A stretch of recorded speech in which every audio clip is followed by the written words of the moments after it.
लिए इसको थोड़ा और समझते हैं कि एक easy phase of bull run शायद निकल गया लास्ट 3-4 साल का। Importance of company specific study, और इसमें आपका खुद का क्या मतलब प्रैक्टिस रहती है कार्नेलियन में?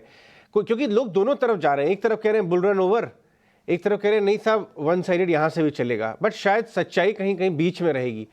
तो इसकी इंपॉर्टेंस समझाएं आप। मैं नहीं मानता bull run is over. I think India का बेस्ट बुल रन जो है अभी भी हमारे सामने है, हेड ऑफ अस है। तो मैं ही नहीं मानता हूं कि इंडिया की जो अगर जीडीपी आज $4.4 ट्रिलियन से अगले 25 सालों में 29 से 30 ट्रिलियन जाएगी। मतलब हमारा 80% इकोनॉमी अभी और बनने वाली है। तो जब जब इस तरह की इकोनॉमी की एडिशन जीडीपी ग्रोथ होती है, उतना मार्केट कैप में रिफ्लेक्ट होना बहुत जरूरी है और होगा ही। तो मैं मानता हूं कि 80-90% of India's wealth is yet to be made. And if that is the case, then I think one should stop questioning about, or one should stop worrying about market में इन्वेस्ट लेना चाहिए कि नहीं चाहिए। वहां पे ये जरूर है कि किस तरह से रिस्क एडजस्टेड रिटर्न बनाना चाहिए और कहाँ से पैसा बनना चाहिए।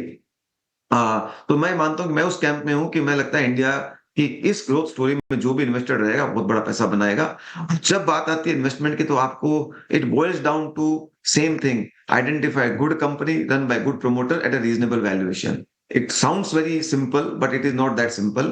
I mean, it is, of course, you need to do a lot of work before identifying these companies. आपको सबसे बड़ी, मैं तो ये कहूंगा कि कभी भी खराब प्रमोटर पे पैसा नहीं लगाएं, क्योंकि वहीं पे सबसे बड़ी रिस्क आती है। तो वो एक जो फुल मार्केट के अंदर उस चीज पे थोड़ा कॉम्प्रोमाइज होते लगाता है, क्योंकि उस समय हम एक जो शेयर प्राइस चलते हैं उनको देख लेते, तो quality of the promoter, quality of the management team का स्तर दो ऊपर जाना चाहिए। आपको अपनी बार ऊपर कर देनी चाहिए। दूसरा ये मानता हूं कि मैं बिजनेस मॉडल्स भी इस तरह के मार्केट में average business model also gets positioned as better business model of premium business model. जैसे कि many commodity chemical companies have got positioned as specialty chemical company.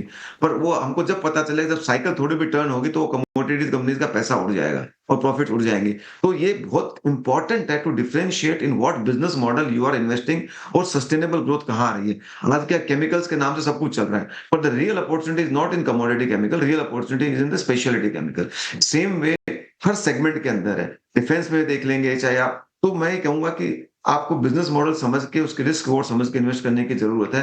And finally, only invest when it is in the right price zone of your investing. Of course, when I'm saying zone does not mean that आप historically 200 रुपया तो आज भी 200 ही ढूंढेंगे। Companies के profits नफे बढ़ गए हैं, but right valuation zone is very important. You have to understand that. हमारा एक जनरल फिलोसॉफी रहती है कि हम पेग रेशियो जो है इन एंड अराउंड 1 से ज्यादा नहीं देते हैं। ये हमारा एक मोटा मोटी थंब रूल है। तो हमारे पोर्टफोलियो की 3 क्वालिटीज हम जनरली चेक करते हैं: फास्टर, स्ट्रॉन्गर, चीपर। हमारा पोर्टफोलियो जो है मार्केट्स के इंडेक्सेस से रेवेन्यू और अर्निंग में फास्टर ग्रो होना चाहिए।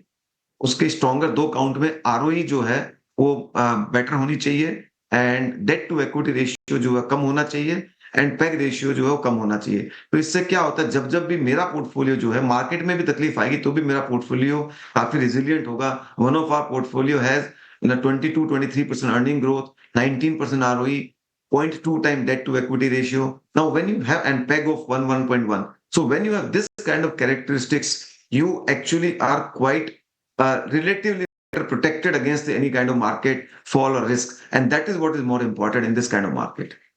एक आखिरी